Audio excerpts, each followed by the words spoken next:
organization that does this. There are a fair number of them out there. Obviously, I think we're the best, but you know, you have many options. Or you can self-assess. You know, there are books on all of these models that are out there, and you could read the books and read the literature on the various websites and so forth, and you could do a self-assessment. And you know, either one of those paths might position you to make the kind of improvements that you need.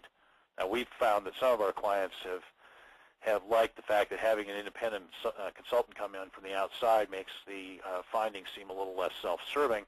And certainly if you expect that the results would be that you're doing a very good job and you want confirmation of that, you know, it's going to be perhaps perceived too much as patting yourself on the back if you do a self-assessment and you come up smelling like a rose. Now, however you do your assessment, self-assess or external assessment, prescriptive or non-prescriptive, I encourage you to use data, okay? Use data in your assessments.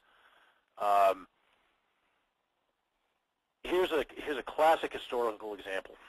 Back, you know, what, 2,500 years ago or so, Aristotle, smart Greek guy, said heavier things fall faster than lighter things. You know, see the rock, see the feather, and the feather falls slower. Okay? So heavier objects fall faster than lighter ones. That's what he said, and people believed it for, you know, a couple thousand years. And it wasn't until Galileo, back whatever 500 years ago or so, climbed up Tower of Pisa with two different weight cannonballs and dropped them. And it wasn't thud, thud. It was thud. Both hit the ground at the same time. Now, Aristotle, you know, believed to be right in this point of heavier objects falling faster for a couple thousand years, a trivial experiment. Now you might say, well, they didn't have the Leaning Tower of Pisa in Greece. Well, yeah, they didn't have the Leaning Tower of Pisa, but have you ever seen Greece? I mean, it's just, there are like cliffs all over the place and mountains and you know, overhangs or looking over the water. Anybody could have gotten two different weight rocks and gone up to the edge of a cliff and dropped them into the water and come back and go, hey, dude, Aristotle, man, I get some bad news for you. We didn't go splash, splash. It went splash. They both landed at the same time. And then Aristotle would go, oh, well, you know, I guess I'm wrong about that. Now, what does a dead philosopher have to do with anything? Well, this is actually a very common problem, and we see this a lot with assessments. What people think is the problem is often not the problem. The data does not back up what people's impressions are.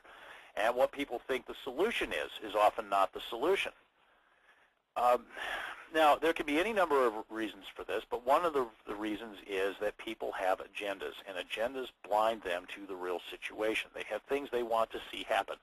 They become, having expressed an opinion, married to that opinion and reluctant to see that opinion disproved. And so, you know, if you're going to do an assessment, by all means, before you come out with a series of recommendations, do what we always do in our assessments. Gather and analyze metrics and find the real pain points and the real possible solutions, rather than just listening to people ramble on in an interview about, well, this is wrong and we need to do this about it, because we have very frequently in assessments had situations where people said things that sounded extremely reasonable that were wrong. Okay, so at the end of this whole process, you understand the pain points, you understand potential solutions. What do? Well, put a plan in place to implement solutions. Make sure, as I said, measure your improvements. Have your KPIs, your key process indicators that are telling you whether the process is improving and whether you're hitting your targets. Make sure you communicate the improvements and explain the benefits as you improve. Market your test team. Sell your test team. And finally, of course, avoid falling back into dumb behaviors. It's really easy to implement temporary improvements, and then after a while people get lackadaisical and then, you know, start backsliding. So you should see what you do on a day-to-day basis as tactical. And you should see also a strategic set of benefits that you offer to the organization. And you should make sure to align those things, that you behave tactically in a way that maximizes your overall strategic benefits. And this is ultimately, you go from the 10 worst things to the one best thing. You know, if you have a well-aligned mission, strategy, and tactics, then your test team is positioned for success. Okay, so that concludes the presentation. At this point, I'll take some questions from the audience. Any questions that you might have, you can submit using the webinar question feature. I'll leave the advertisement up here. I'm going to do that. Let's see. We have one question. What is the call-in number again? I can't dial in the number. That's regrettable. So the person asking the question had left. When you get your invite and you register, you should be given a Outlook invite, by the way, and that should have that number in it. But I would encourage you to write that down just in case, because certainly that's you know, a potential problem if you don't have the call-in number.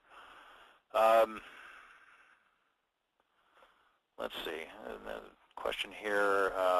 Somebody having a question about on fail to fire someone who needs firing, but it doesn't say what the question is. So hopefully they'll ask it again.